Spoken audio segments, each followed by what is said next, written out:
கர்த்தர் நாமத்துக்கு ஸ்தோத்திரம். எனக்கு வாய்ப்பு கொடுத்த தானியல் நண்பருக்கு நன்றி.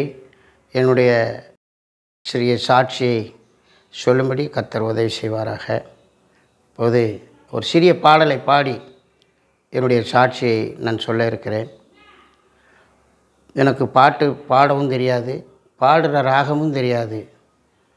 ஆனால் பாட சொன்ன இயேசு அவர் சொன்னதுனால பாடாமே இருக்க முடியாது அப்படிங்கிற அந்த 3 வார்த்தையை வச்சு ஒரு பாடல் பாடுறேன்.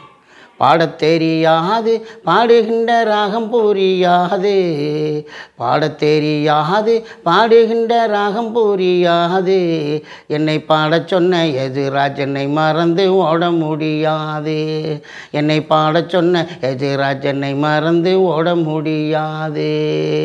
பாடத் தெரியாது பாடுகின்ற ராகம் புரியாது, என்னை பாடச் சொன்ன எதிராஜ் என்னை மறந்து ஓட முடியாது.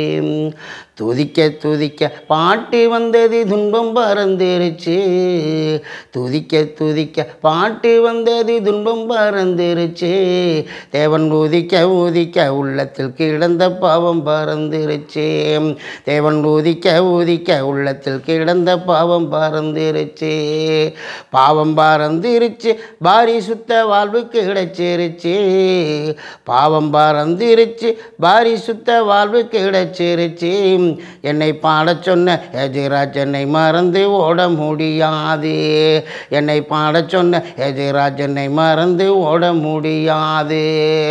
ஸ்தோத்திரம் ஸ்தோத்திரம் ஸ்தோத்திரம் என்றே சொல்லி துதிக்க சொன்னார், ஸ்தோத்திரம் ஸ்தோத்திரம் ஸ்தோத்திரம் என்றே சொல்லி துதிக்க சொன்னார், அதை பாத்திரமாகவே மாற்றி அமைத்துமே பாடி மகிழச் சொன்னார், அதை பாத்திரமாகவே மாற்றி அமைத்துமே பாடி மகிழச் சொன்னார்.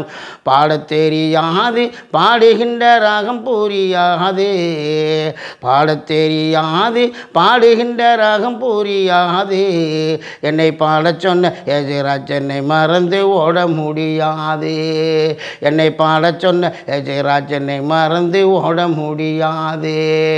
அவர் நேசக்காரத்தை நினைக்கும் போது நெஞ்சம் உருகுதையா, அவர் நேசக்காரத்தை நினைக்கும் போது நெஞ்சம் உருகுதையா, அவர் பாசம் தன்னை பாருக பாருக பாட துடிக்குதையா, அவர் பாசம் தன்னை பாருக பாருக பாட துடிக்குதையா, பாட துடிக்குதையா மகிழ்ச்சியில் ஆட துடிக்குதையா, பாட துடிக்குதையா மகிழ்ச்சியில் ஆட துடிக்குதையா, என்னை பாடச் சொன்ன எதிராஜ் என்னை மறந்து ஓட முடியாது, என்னை பாடச் சொன்ன எதிராஜ் என்னை மறந்து ஓட முடியாது. கர்த்தர் நாமத்துக்கு ஸ்தோத்திரம். நான் சாட்சி சொல்வதற்கு முன்னால் என்னுடைய குடும்பத்தை குறித்து நான் சொல்ல இருக்கிறேன். என்னுடைய குடும்பத்தில் என்னுடைய அப்பா பேர் சுப்பிரமணியன், என்னுடைய அம்மா பேர் சண்முகம், என்னுடைய கூட பிறந்தவர்கள் நாங்கள் மொத்தம் 6 பேர், 3 சகோதரமார்கள் 3 சகோதரிமார்கள். என்னுடைய தாத்தா, எங்கள் அப்பாவை பார்த்த தாத்தா பர்மா தேசத்தில் போய் வாழ்ந்திருக்காரு. வாழ்ந்தங்க செல்வ சிறப்பாக வாழ்ந்து நிறையா லஞ்ச புஞ்சைகள் வைத்து காடுகரையெல்லாம் நிறைய வச்சு அவங்க 20-30 வேலையாள்களை வச்சு பெரிய விவசாயம் பண்ணியிருக்காங்க.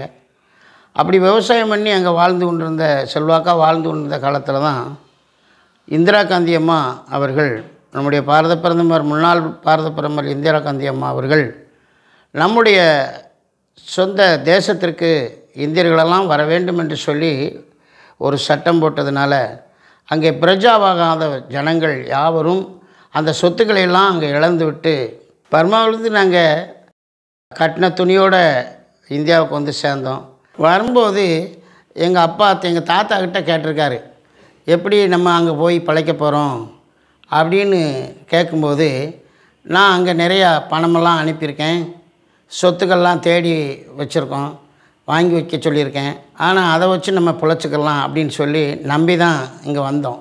அப்படி வர்ற நேரத்தில் எங்களுடைய அப்பாவுடைய சேர்ந்த பங்காளிகள் எல்லாருமே சொத்துக்களெல்லாம் அபகரிச்சிட்டாங்க.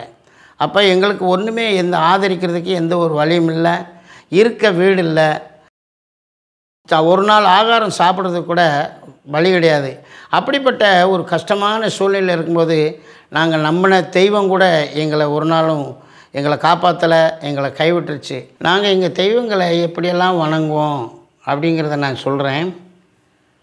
காலையில் பட்டை அடித்து சூரியனை பார்த்து சூரிய நமஸ்காரம் செய்வது உண்டு. அங்கே பர்மா தேசத்தில் ரங்கநாதர் கோயில் என்று சொல்லி ஒரு ரங்கநாதர் கோயிலை உருவாக்கி அந்த கோயிலுக்கு தூபங்காட்டி அந்த கோயிலுக்கு முன்பதாக இருந்து நாங்கள் ஆராதனை செய்வது உண்டு. ஆளாச்சி மணி அடித்து காலையும் மாலையும் பூசை செஞ்சு அந்த தெய்வத்தை வணங்கி வந்த நாட்களிலும் கூட கட்டின துணியோடு தான் நாங்கள் இங்கே வந்தோமே தவிர எங்களுக்கு எந்த விதமான உதவியும் அந்த தெய்வத்தினிலிருந்து நாங்கள் பெற்றுக்கொள்ள முடியலை. நாங்கள் காலமெல்லாம் வணங்கி வந்த அந்த தெய்வம் எங்களை ஒன்றுமே இல்லாமல் வெறுமையாக எங்களை பரதேசியாக பற்றி விட்டது. அருமையான ஜனங்களே, நீங்கள் இப்பொழுதும் கண்ணிருந்தும் பார்க்காது, காதிருந்தும் கேட்காது, மூக்கிருந்தும் முகராது, காலிருந்தும் நடக்காது, கையிருந்தும் தொடாது, வாயென்றும் சொல்லாது, போயென்றும் சொல்லாது, உன்னை ஆசீர்வதிப்பேன் என்று நமக்கு உத்தரவு சொல்லாது. அப்படிப்பட்ட தெய்வத்தை பார்த்து இன்றைக்கு தெய்வம் என்று நம்பிக்கொண்டிருக்கிற அந்த மூட வாழ்க்கையிலிருந்து ஆண்டவர் என்னை வெளியே கொண்டு வந்தார். உண்மையான தெய்வம் ஆண்டவர் இயேசு ஒருவரை தவிர வேறு ஒரு தெய்வம் இல்லை என்பதை நான் அறிந்து கொண்டபடினாலே, இயேசுவை போல் உலகிலே தெய்வம் இல்லையே, அவரை போல உலகத்திலே யாரும் இல்லையே. இயேசுவை போல் உலகிலே தெய்வம் இல்லையே, அவரை போல உலகத்திலே யாரும் இல்லையே. மனிதனை வாழ்வு தரும் தெய்வம் தானையா, மனிதனை வாழ வைக்கும் தெய்வம் இயேசு ஒருவர் தானையா. சத்தியத்தை தந்தவர் இயேசு தானையா, சத்தியத்தை தந்தவரும் இயேசு தானையா, நமக்கு நித்தியத்தை சொல்பவரும் இயேசு தானையா. வாழ்வு தரும் வல்லலே வாழ்க வாழ்கவே, என்னை வாழ வைத்த இயேசுவே வாழ்க வாழ்கவே.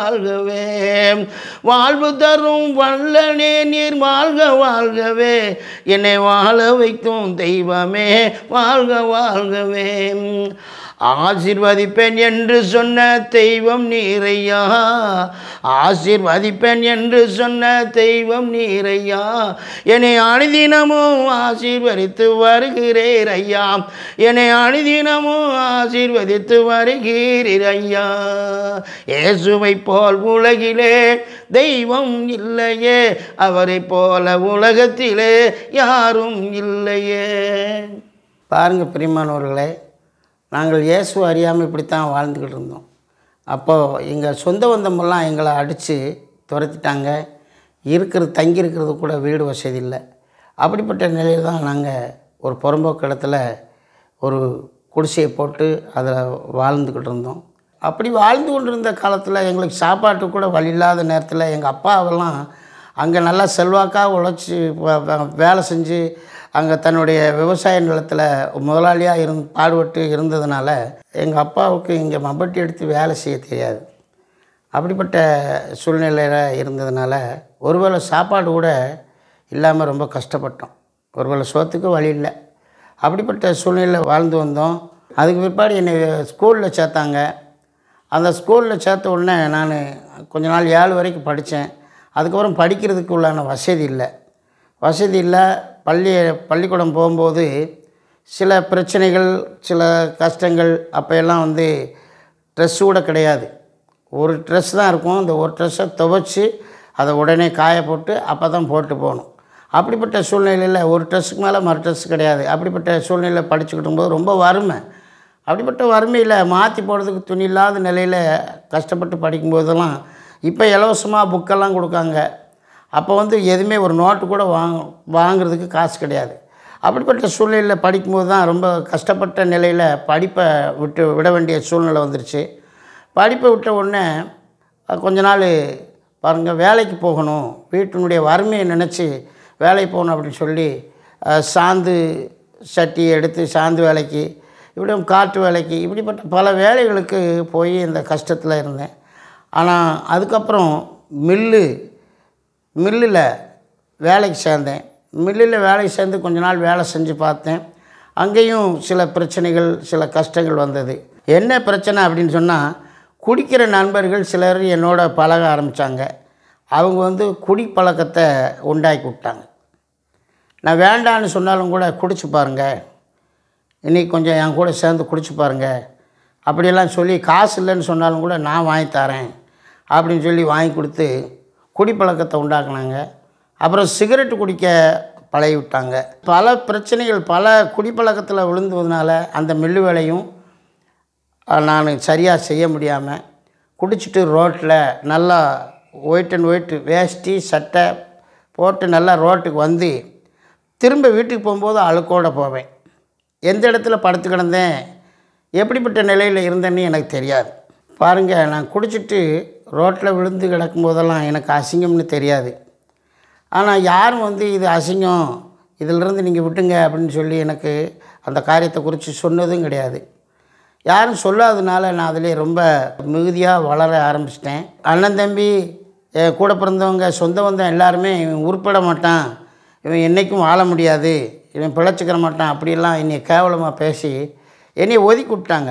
அதனால் தீமையான காரியங்கள் செய்கிறத கூட, இது நீ செய்கிறது தவறு அப்படின்னு சொல்லி யாருமே என்னை அந்த காரியத்திலேருந்து தவறுன்னு சொல்கிறதுக்கு யாருமே வரல. பாருங்கள் பிரியமானவர்களே, இன்றைக்கி அநேக வாலிபர்கள் பீடி, சிகரெட்டு, போதை இப்படிப்பட்ட வஸ்துகளெல்லாம் குடித்து இன்றைக்கி கெட்டு போய் இன்றைக்கி வாழ்ந்துக்கிட்டு இருக்காங்க.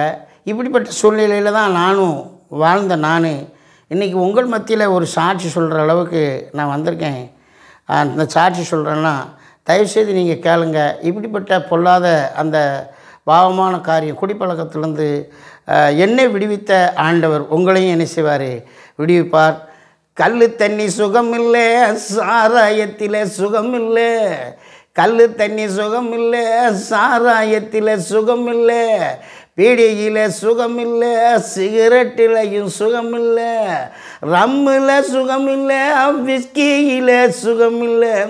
சத்தியத்தில் சுகமும் உண்டையா நண்பா, இயேசுவை நீ தெய்வமாக ஏற்றுக்கொள்ளையா.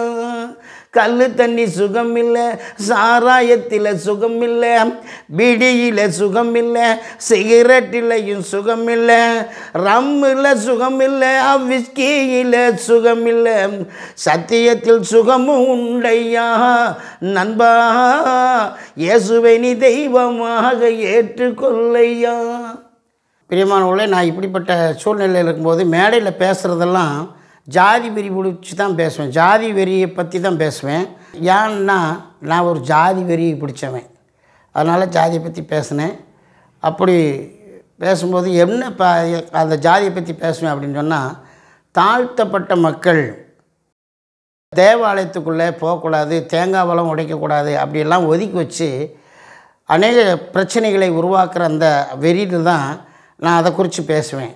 அரிஜனத்தை பறக்கடித்து அரிஜனத்தை ஒதுக்கி வைத்து தெய்வ ஆலயத்தில் நுழைவதற்கு எதுவும் சொல்லாதே, பல்ல ரெண்டும் பறைய ரெண்டும் பகுந்து பேசாதே, சாமிக்கு பக்துடனை உடைக்கும் தங்காயை தடுக்க வராதே, ஆதியிலே நந்தனாரும் பறையன் இல்லையா, அவன் தில்லை நிற ராசன் சொந்தத்தில் சேர்ந்து கொள்ளையா, சித்தூர் நம்பிராசன் குறவன் இல்லையா, அந்த சிவகுமார முருகேசனை மணந்து கொள்ளையா, பேய்வாளும் கானகத்தில் பேதரித்து தவிக்கும் பெண்ணை மனமுகந்து கூறுகண்ணை மதிமுகத்தை பாரு, மாலையிட்ட மன்னவன் போல் வம்புகளை பேசுகின்றே தூர விலகி போர் உந்தன் சோழி என்ன பாரும், கட்ட கருங்குயிலே காமல் தந்த பொக்கிஷமே அன்னமையன் அரங்கே அருகில் வாங்க மயிலே, கொஞ்சிடுவோம் தானே நீங்கள் கூட வாங்க மானே, மண்ணால் முண்டமாக பிடித்து வைத்தார் தெய்வமே மனிதனாக பூமியிலே வாழ வைத்தார், ஆணும் பெண்ணு இருவராக பிரித்து வைத்தார் அந்த ஆண்டவனை மனிதனாக வாழ வைத்தார், சத்தியமுள்ள வேதகாமத்தை எடுத்து படித்து பாறையா, அது ஜாதி பிரிவுகள் எது இருந்தா எடுத்து கூறையா என்று சொல்லி என்னுடைய வெறித்தனமான அந்த வார்த்தைகளை அந்த மேடையில் பேசினது உண்டு. மேடையில் பேசும்போது எல்லாரும் கைதட்டி என்னை வாழ்த்துவாங்க. ஆனால் என் உடம்பில் போட்டிருக்கிற சட்டை முழுவதுமாக பணத்தை நிறைய குத்திடுவாங்க. அந்த பணத்தை எல்லாம் எடுத்துகிட்டு நானும் குடிப்பேன், என்னோட சேர்ந்த நண்பர்களுக்கும் வாங்கி கொடுப்பேன். குளிச்சுட்டு அந்த போதையில் வர்றவங்க போகிறவங்களெல்லாம் சண்டை போடுவேன். ஏன்னா நான் அந்த அரசியல் மேடையில் பேசுகிறதுனால என்னை யாரும் எதுக்க மாட்டாங்க.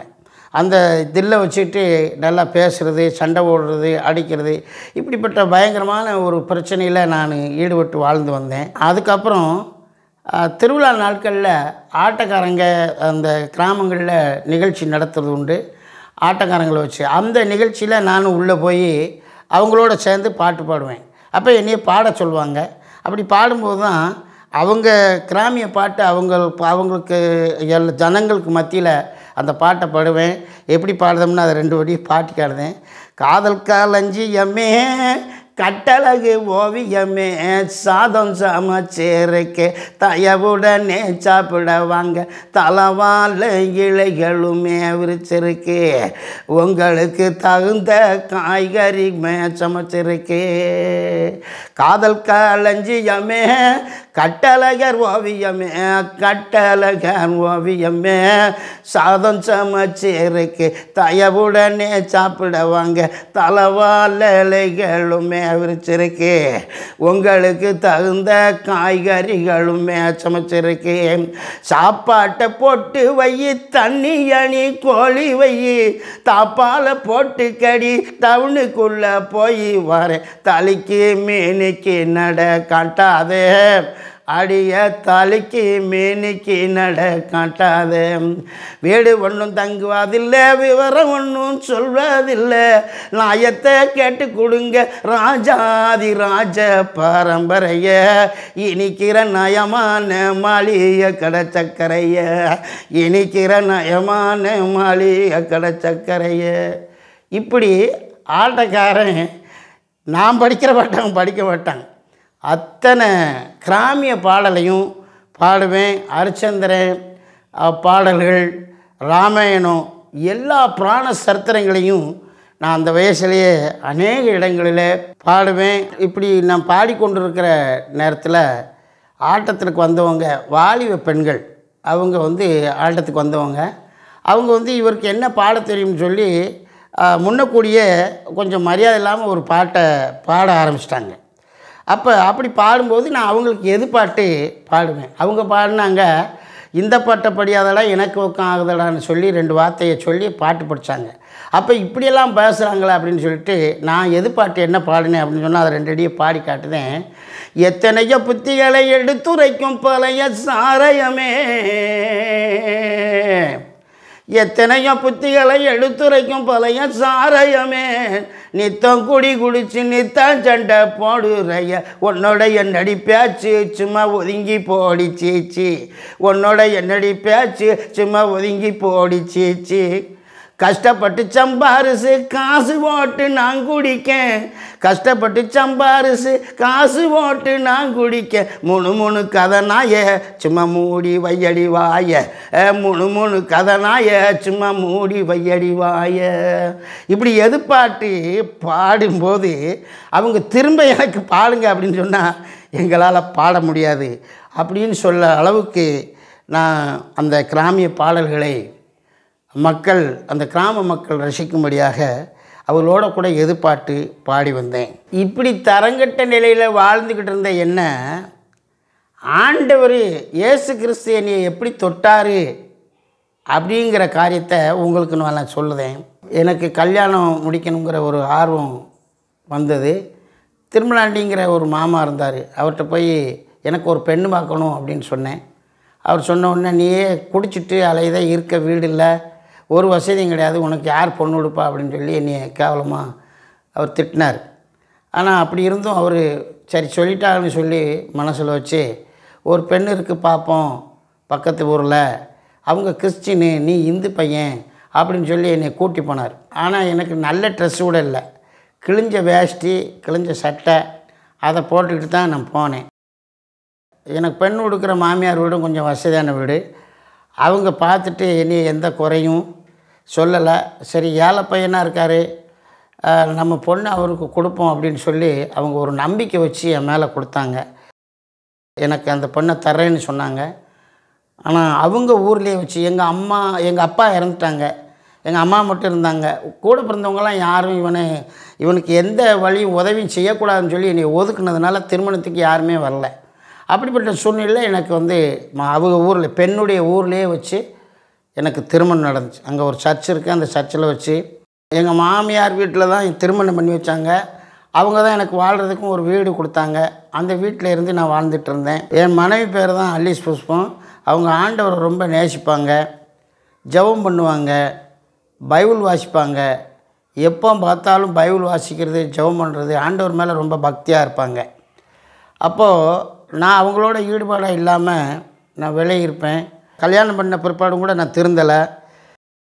சம்பாரித்த காசை குடிச்சிருவேன். சம்பாரித்த காசை குடிச்சிட்டு வீட்டில் மனைவி கேட்கும்போது கொடுக்க வழி இருக்காதுல்ல, அப்படிப்பட்ட நேரத்தில் கோவப்பட்டு மனைவி அடிப்பேன். இப்படிப்பட்ட கேவலமான நிலையில் வாழ்ந்துக்கிட்டு இருந்தேன். அதுக்கு பிறகு நான் 1 வருஷம் கழித்து என்னுடைய மகன், எனக்கு ஒரு குழந்தை பிறந்தது. அவன் பேர் தான், அவனுக்கு இமானுவேல்னு பேர் விட்டேன். குழந்தை பிறந்த பிற்பாடு கூட நான் திருந்தாமல் இருந்ததுனால எங்கள் மாமனார் வீட்டில் வச்சு நான் அடித்து ரொம்ப கஷ்டத்தை உண்டாக்குனதுனால அவங்க மனம் ஜெயிக்காமல் உன் மனைவி பிள்ளைகளை கூட்டிகிட்டு உங்கள் ஊருக்கு நீங்கள் போங்கன்னு சொல்லி அனுப்பிச்சி வச்சுட்டாங்க. மாமியார் திட்டினதுக்கு பிற்பாடு நானே என் மனைவி என் ஐயன் 3 பேருமே எங்கள் சொந்த ஊருக்கு வந்துட்டோம்.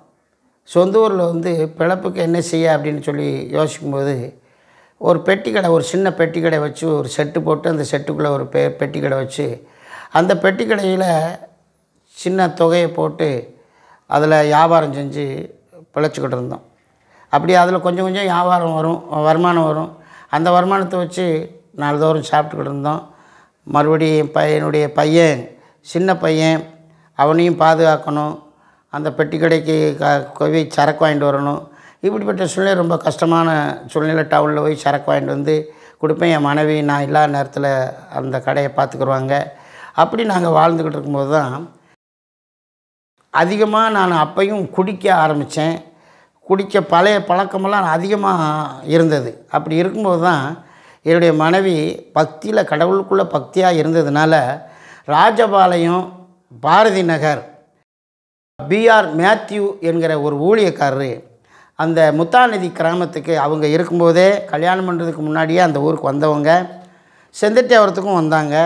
ஆனால் அப்படிப்பட்ட சூழ்நிலை அங்கே அவங்க சபைக்கு என்னுடைய மாமா, என்னுடைய அத்தை, என் மனைவி இங்கே இருந்து வேனில் வச்சு ஏற்றிட்டு போவாங்க.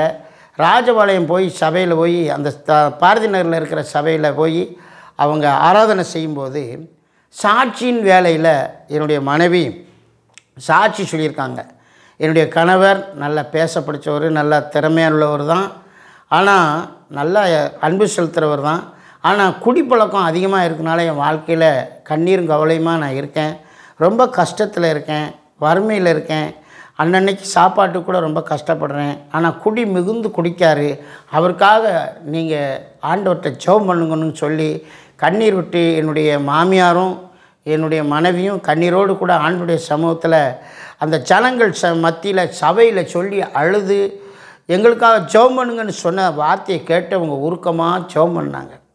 ஜெபம் பண்ணும்போது தான் பாஸ்டர் பிஆர் மேத்யூ ஐயா, தலைமை போதகர், அவர் என்னுடைய பேர், என்னுடைய ஊர், என்னுடைய வயசு, என்னை குறித்து எல்லாத்தையுமே விசாரிச்சுட்டு நான் உங்களுடைய கணவரை நான் சந்திக்க வாரேன்னு சொல்லி உடனே அவர் என்னை சந்திக்க வந்தார்.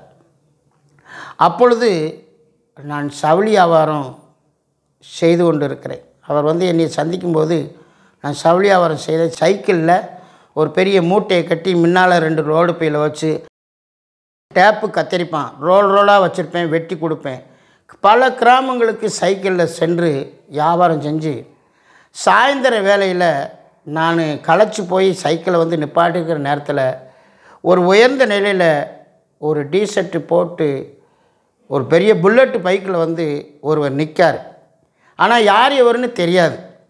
அவர் என்னை கட்டி பிடிச்சி, பிரதர் உங்களை தான் நான் பார்க்க வந்தேன், உங்களை சந்திக்கத்தான் நான் வந்தேன், ஆனால் யார் எவருன்னு நீங்கள் சந்தேகப்படாதங்க, உங்கள் மனைவி அல்லீஸ் புஷ்பம், உங்கள் அத்தை, அவங்கெல்லாம் ராஜபாளையம் சபைக்கு வருவாங்கள்ல, அந்த சபை பாஸ்டர் தான் நான்.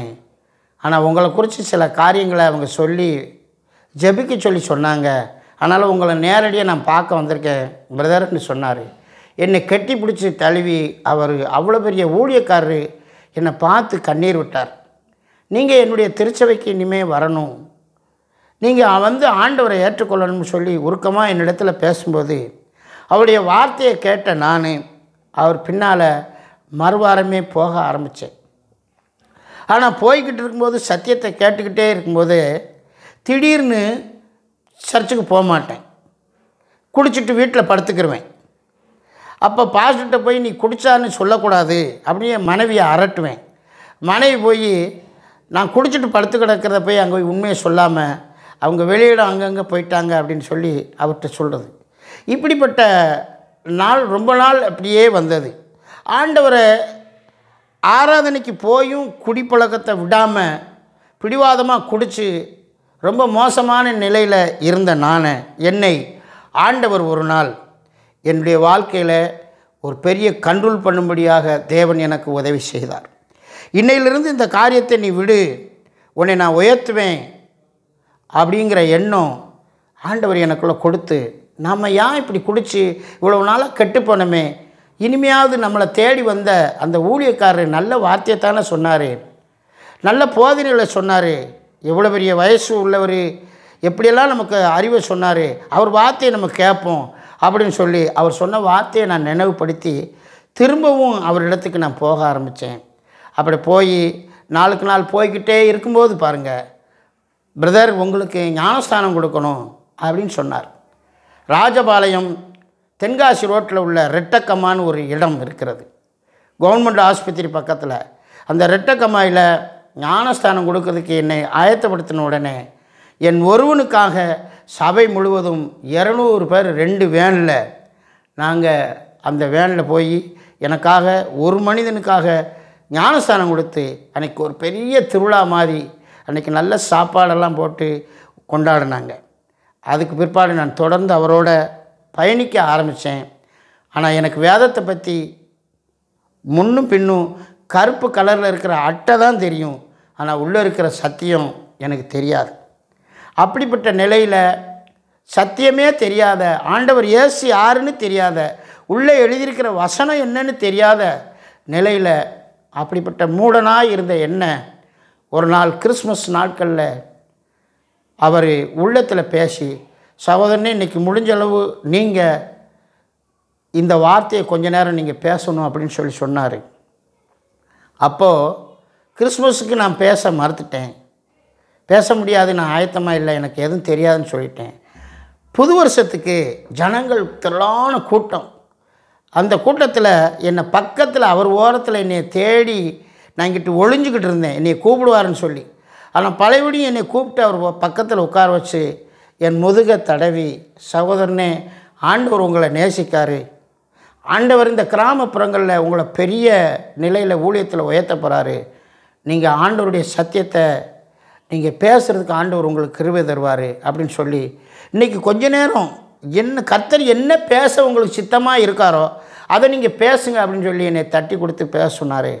அப்பொழுதுதான் மணவாளனை சந்திக்க மணவாட்டியாகிய நாம் எப்படி ஆயத்தப்பட வேண்டும் என்று சொல்லி உன்னத பாட்டு புஸ்தகத்தில் எழுதியிருக்கிற அந்த வார்த்தையின்படி முதலாவது நான் பிரசங்கிக்க ஆரம்பித்தேன். அன்னைக்கு தான் பூரண மணவாளன் ஆண்டவர் இயேசு கிறிஸ்து இந்த பூரணமான மணவாட்டியை சந்திக்க ஆயத்தமாய் வந்திருக்கிறார் என்று சொல்லி அவருடைய வார்த்தையை கேட்ட நாள் அவருக்காக நான் அர்ப்பணித்தேன், அவருக்காக நான் ஒப்பு கொடுத்தேன். பல இடங்கள் தமிழகத்தினுடைய பல பகுதிகளில் சென்று கால்படாத இடமில்லை. மெட்ராஸ்லேருந்து கன்னியாகுமரி வரைக்கும் அநேக கிராமங்கள், குடிசை வாழ் மக்கள் மத்தியில் ஊழியம் செய்ய அடியனை ஆண்டவர் பயன்படுத்தினார். அவரும் நானும் தஞ்சாவூருக்கு கடைசியாக எனக்கு ஊழியத்துக்கு போகும்போது ஏழை எளிய மக்களுக்கெல்லாம் சேலைகள் கொடுத்துட்டு வரேன்னு சொல்லி நாங்கள் 8 பேர் பயணித்தோம். மதுரையில் சிம்மக்கல் என்ற இடத்துல அதிகாலையில் 4 மணிக்கு 1995ஆம் ஆண்டு செப்டம்பர் 12ஆம் தேதி அதிகாலையில் வண்டி கவிழ்ந்து ஒரு கல்லில் போய் விட்டுட்டார் டிரைவரு. அதில் வண்டி அப்செட் ஆகி வண்டி ஆக்சிடெண்ட் ஆகிறதுக்கு ஒரு இமை பொழுதில் டோர் திறந்து என்னை தூக்கி ஒரு 7 அடிக்கு அந்த பக்கம் என்னை தூக்கி உட்கார வச்சிருச்சு, அடிச்சிருச்சு. மீதி பேரெல்லாம் உள்ள கையும் காலும் அடிபட்டு வேதனையில் துடிக்காங்க. ஐயா பாஸ்டரையான்னு நான் சத்தம் கொடுக்கேன், என்னன்னு கேட்கலை. அவர் ஹார்ட் அட்டாக்கில் அப்படியே அடங்கி அவர் மரித்து போய்விட்டார். நீதிமான்களுடைய எலும்பு முறிக்கப்படுவதில்லை என்று சொன்ன வார்த்தையின்படி எலும்போ ஒரு இரத்த சேதமோ அவருடைய சரீரத்திலிருந்து காணப்படாதபடி அவர் மரித்து விட்டார். அப்பொழுது இப்படி செல்ஃபோனெல்லாம் கிடையாது. அங்கே வயரில் இருக்கிற அந்த ஃபோன் கனெக்ஷனில் நம்பர் இருந்தது. போலீஸ்காரங்க வந்தவங்ககிட்ட நான் சொன்னேன். அவங்க தான் வீட்டுக்கு தகவல் கொடுத்தாங்க. ராஜாசி மருத்துவமனையில் அத்தனை பேரையும் எல்லாரையும் ஆஸ்பத்திரியில் சேர்த்துருந்தாங்க. ஆனால் எனக்கு சரியான நல்ல ட்ரீட்மெண்ட் இல்லாதனால உட்கார வச்ச இடத்த விட்டு ஒரு அடி கூட எந்திரிச்சு நடக்க முடியாது. அப்படிப்பட்ட சூழ்நிலையில் தண்டுவடத்தில் உள்ள சவ்வுகளெல்லாம் பிரிந்து நடக்க முடியாத நிலையில் இருந்தேன். ஆனால் ஊரில் தெரிவிட்டு ஊர் ஜனங்களெல்லாம் நிறைய ஜனங்கள் அங்கே கிளம்பி வந்தாங்க. இன்னார் ஊழியத்துக்கு போன இடத்துல இறந்துட்டார் அப்படின்னு சொல்லி செய்தியை கேட்டு எல்லோரும் வந்தாங்க. ஆனால் அவர் சொன்ன வார்த்தையின்படி, அந்த ஊழியக்காரர் சொன்ன வார்த்தையின்படி, கிராமங்களில் உங்களை ஆண்டவர் அதிகமாய் பயன்படுத்துவார். ஆண்டுடைய ஊழியத்தை நீங்கள் இந்த தமிழகத்தில் செல்லாத பகுதிகளெல்லாம் ஆண்டவர் நீங்கள் சென்று ஊழியத்தை நிறைவேற்றுவீர்கள் என்று சொல்லி அவர் கொடுத்த வாக்கின்படி அற்புதங்களையும் அதிசயங்களையும் உங்கள் மூலமாய் கர்த்தர் செய்வார். கர்த்தர் உங்களை அபிஷேகம் பண்ணியிருக்கிறார் என்று சொன்ன அந்த வார்த்தையின்படி அவர் மரித்து விட்டார். இன்றைக்கு அவர் சொன்ன வார்த்தையின்படி இன்றைக்கு கர்த்தர் என்னை ஊழியத்தில் அநேக கிராமங்களில் அசுத்தாவிகளையும் பில்லி சூனிய கட்டுகளையும் மாந்திரிகத்தில் இருக்கிறவர்களையும் யாராக இருந்தாலும் சரி ஆண்டவராகிய இயேசு கிறிஸ்துவினுடைய நாமத்தினாலே ஜெபித்து விடுதலை பெற்று நான் என்றைக்கு குடிகார தன்மையிலே வாழ்ந்து கேவலமான நிலையிலே வாழ்ந்த என்னுடைய சொந்த கிராமம் செந்தட்டியாபுரத்திலே திருச்சபையை ஸ்தாபித்து இன்றைக்கு 250 பேர் மக்கள் வாரந்தோறும் வந்து என்னுடைய திருச்சபையிலே ஆராதித்து வருகிறார்கள். அவர்களுக்கு வேதத்தை ஆண்டவருடைய நாமத்தினாலே பிரசங்கிக்கும்படி ஒரு போதகராக கர்த்தர் என்னை நியமித்திருக்கிறார். எனக்கு பிற்பாடு என்னுடைய மகனையும் ஆண்டவருடைய சமூகத்தில் அவன் கற்பத்திலே உருவான நாள் முதல ஆண்டவரே ஒரு ஆண்மகனை நீர் எனக்கு கொடுப்பீரானால் அதை உமக்கு நான் கொடுத்து என்னுடைய ஊழியத்துக்கு அவனை உருவாக்கும் என்று சொல்லி என்னுடைய மனைவி அவர்கள் மனதிலே நினைத்து பொருத்தனை பண்ணியிருக்கிறார்கள். அந்த பொருத்தனைப்படி எனக்கு கொடுக்கப்பட்ட அருமையான மகன் இம்மானுவேலையும் இன்றைக்கு எனக்கு துணை ஊழியராக கர்த்தர் நியமித்து இதுவரையிலும் கர்த்தருடைய ஊழியத்தை நாங்கள் கிராமங்கள் பட்டிதொட்டி கிராமங்கள் அனைத்து இடங்களிலும் செய்து கொண்டு வருகிறோம்.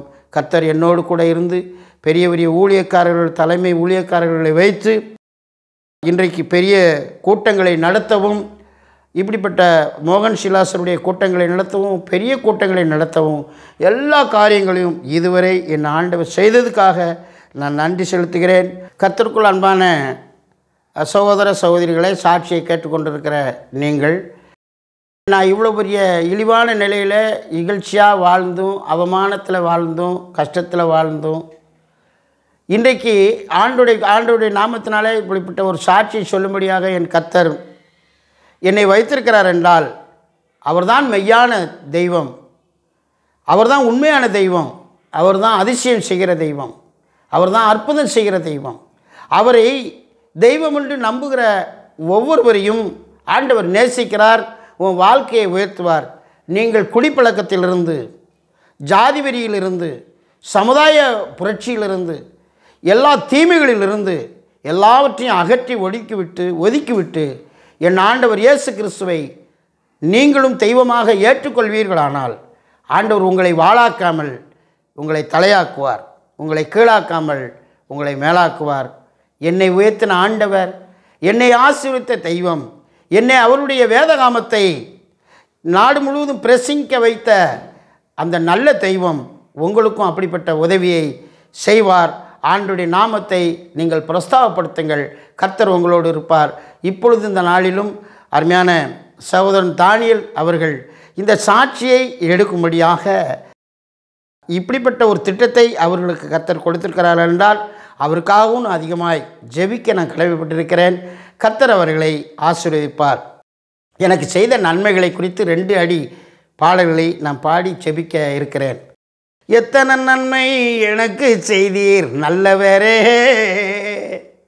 எத்தனை நன்மை எனக்கு செய்தீர் நல்லவரே, எப்படிப்பா உமக்கு நான் நன்றி சொல்வேன்.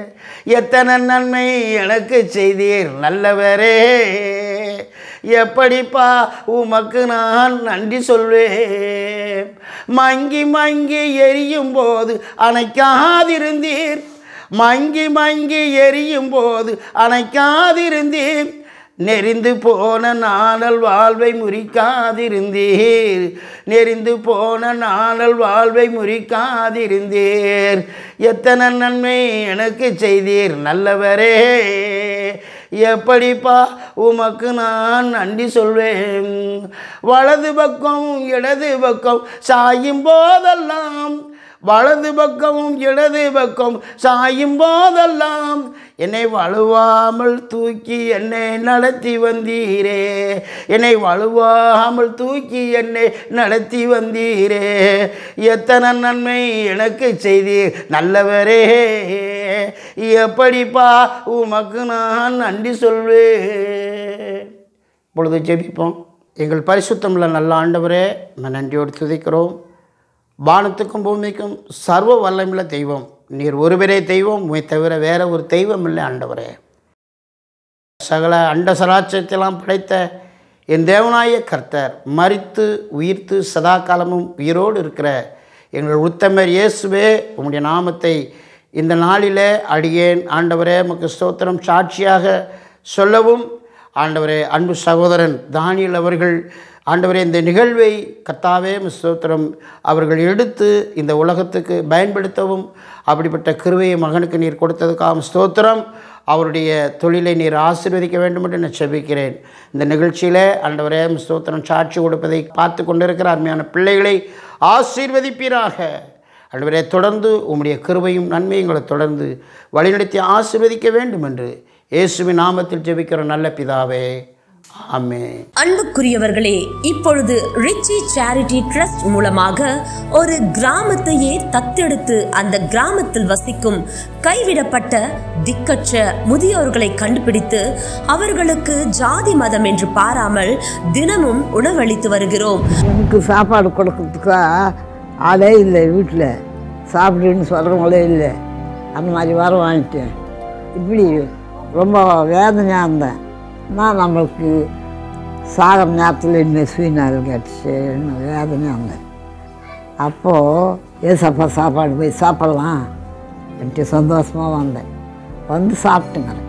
சாப்பாடு போடுறவங்களுக்கெல்லாம் நன்றி ஏசப்பா, நல்லா வாங்கினாங்க, நல்லா இருக்கணும், எங்களுக்கெல்லாம் சாப்பாடு கொடுக்குறாங்க, நாங்கள் பசியில்லாத சாப்பிட்றோம், அவங்க நல்லா இருக்கணும், அவங்க நல்லா இருந்தால் எங்களுக்கு பொண்ணும் கொஞ்சம் சாப்பாடு சாகர வழியில் கொஞ்சம் சாப்பாடு கொடுப்பாங்க.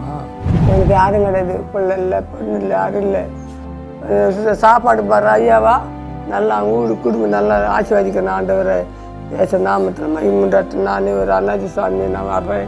இந்த காலை கொஞ்சம் முடியல, ஏந்துக்க முடியல, என் உடம்பு ஆரோக்கியத்தை கொடுப்பீங்க, ஒரு சாப்பாடு வந்து சாப்பிட்டு பாரு, உடம்பு ஆரோக்கியம் மகுது. ஏசப்பா, எனக்கு தான் துணை, எனக்கு யாரும் கிடையாது. இந்த சாப்பாட்டில் தான் நான் வாழ்ந்து சாப்பிட்டு போய் பார்த்துக்கிறேன். அதான் ஏசப்பா, அவனுக்கு நன்றி, கொடியான கொடி நன்றி ஏசப்பா. அன்பானவர்களே, வேதம் சொல்லுகிறது, இரக்கமுள்ளவர்கள் பாக்கியவான்கள், அவர்கள் இரக்கம் பெறுவார்கள் என்று. நன்மை செய்ய உனக்கு திராணி இருக்கும்போது அதை செய்யத்தக்கவர்களுக்கு செய்யாமல் இராதே என்றும் வேதம் சொல்லுகிறது. அது மட்டும் இல்லைங்க, ஏழைக்கு இறங்குகிறவன் கர்த்தருக்கு கடன் கொடுக்கிறான் என்றும் வேதம் சொல்லுகிறது. உங்களுக்கு ஒரு அன்பான வேண்டுகோள், நீங்களும் இது போன்ற அநேக கிராமங்களில் ஒருவேளை உணவு கூட இல்லாமல் முதியோர்கள் கஷ்டப்பட்டு வருகிறார்கள். இந்த கைவிடப்பட்ட முதியோர்களுக்கு உணவளிக்க விருப்பமுள்ளவர்கள் இந்த மகத்தான ஊழியத்தில் இணைந்து கொள்ள அன்புடன் அழைக்கிறோம். தொடர்புக்கு 7200713563. கர்த்தர் தாமே உங்களை ஆசீர்வதிப்பாராக. ஆமேன்.